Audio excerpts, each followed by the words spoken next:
Hey everybody, thanks for tuning in with me again for another segment of Synergetics in the Unified Field. Today I'm going to be explaining a little bit about the three scales I've been talking about. I keep talking about the alpha scale and the pen scale and the quanta scale. These are basically numerical interrelationship patterns which calculate the total number of vectors within the various frequency polyhedrons which fall along these 0 points in such a way that these polyhedrons' vector totals ratio the numbers which we're finding within the nucleus of the atom. So, to begin then, I explained a little bit in some of my other videos, a little bit about the rest of a little bit about everything I have on the board here, but I'll go into some more depth. I explained how the 17 and the 23, they revolve around the number 137, and they couple at the 9,384 frequency point, or just pure number point. And then the 17 and the 23, they continue to couple at this point and each of its doublings. I call this the alpha scale.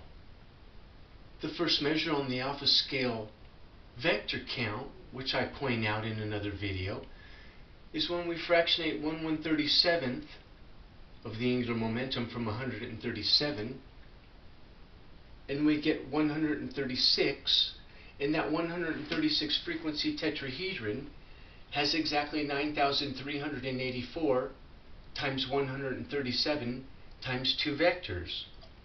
Explain once again in other videos that the proton's mega electron voltage is 938.4 mega electron volts. 137 is the inverse of the fine structure constant.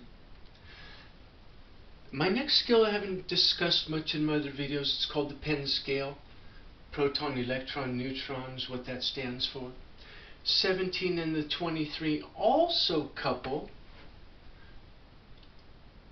at the 422,280 mark. They also revolve around another number, 919. Very interesting number patterns which universe is creating for us. The 17 and the 23 revolve around the 919 and couple at the 422,280 measure, and they continue to couple at every doubling of that frequency measure. And that's the Penn scale. Now, this number is equal to 9,384 times 45. 45 is an eighth of a spin, or an eighth of 360 degrees, one full cycle.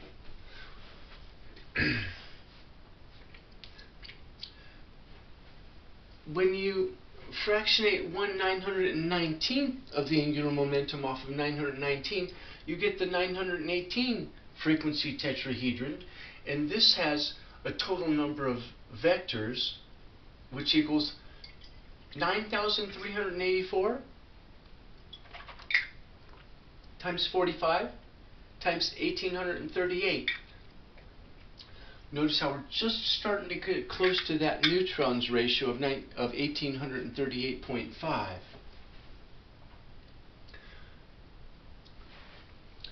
Notice that 422,280 is also equal to 1,836 times 92 times 2.5.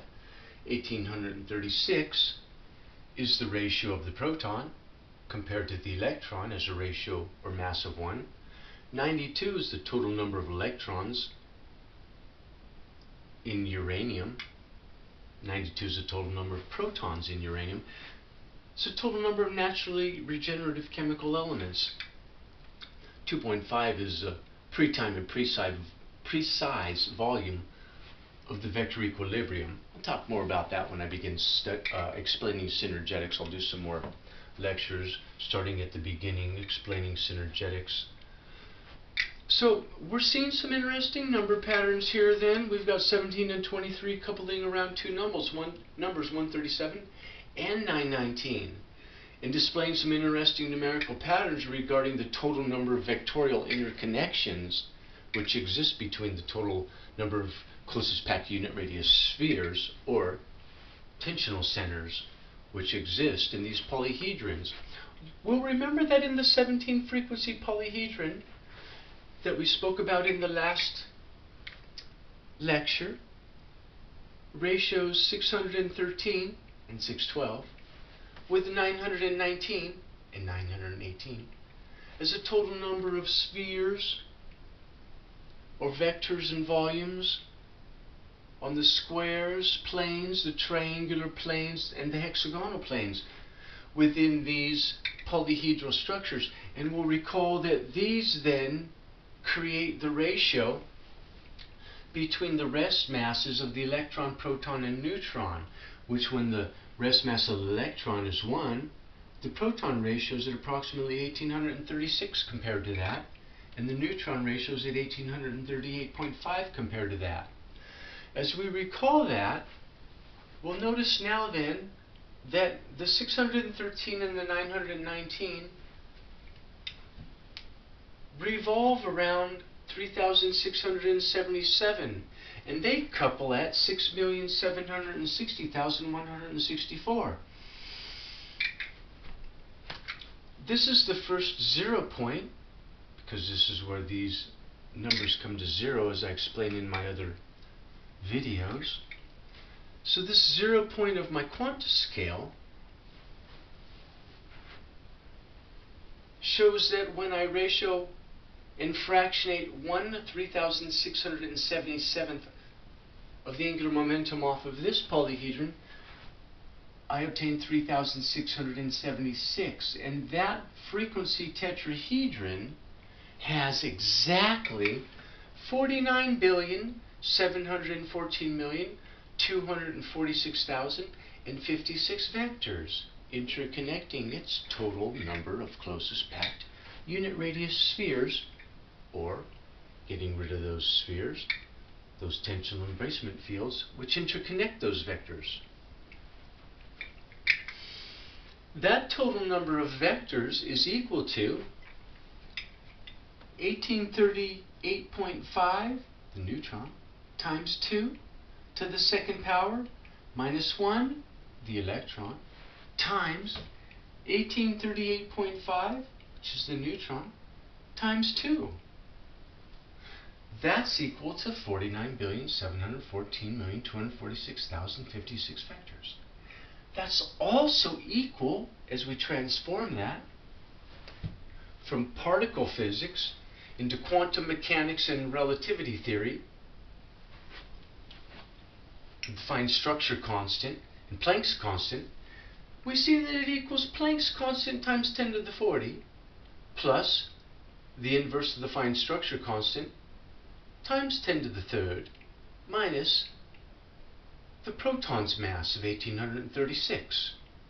This equals, once again, 6,760,164 times Planck's constant times 10 to the 37 plus the fine structure constant times 10 to the 5th. These are interesting numerical interrelationship patterns, ladies and gentlemen. I hope we are all enjoying them. So what we then have is Planck and alpha and proton times Planck and alpha equaling the total number of vectors in the 3,676 frequency tetrahedron.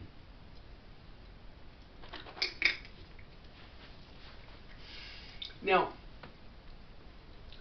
as this 0 point, 6,760,164, continues to double, as the pentascale's 0 points continue to double, as the alpha scale's 0 points continue to double, the polyhedrons within them, thanks, gotta check that thing, the polyhedrons within them will continue to fractionate themselves So the vector counts hold continuing multiplications of these various numerical interrelationships, those which identify nuclear structure. When you take the first 0 point of the quanta scale, 6,760,164, and you divide it by the fifth 0 point of the Penn scale, which is 6,756,480, it equals 1.000545.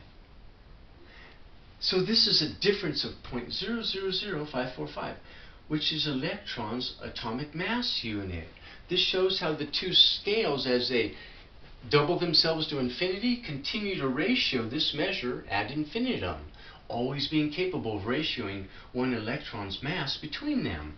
Now, we'll take the proton's mega-electron voltage of 938.4 MeV, and we'll multiply it by the atomic mass unit of the electron, which is 0.000545, and that equals the rest mass of the electron, mega-electron volts, 0.511 mega-electron volts. Very interesting calculations and considerations, I do indeed say. Now, when you take the first point of the first 0 point of my quanta scale, 6,760,164, and you divide it by the total number of angles within a circle, 360 degrees, you'll notice that the inverse of the second root of 6,760,164 divided by 360 is equal to the fine structure constant, 0.007297. Correct out to 6 decimal places. I want to thank you all for tuning in again to Synergetics in the Unified Field. I hope that the number patterns that I'm explaining to you folks are not something that in your mind is being construed as pure coincidence. This is something that mathematicians, physicists, universities, governments are going to want to start paying attention to. And once again, you guys, I appreciate your time. You have my contact information if you're interested in communicating with me any further. I'm going to go ahead and continue doing some lectures on the basics of synergetics and some more about my formulas. I'll also, well, yeah, that's enough for now. Thanks you guys for tuning in again. I hope you're enjoying all the information that I'm providing for you. Have a nice day.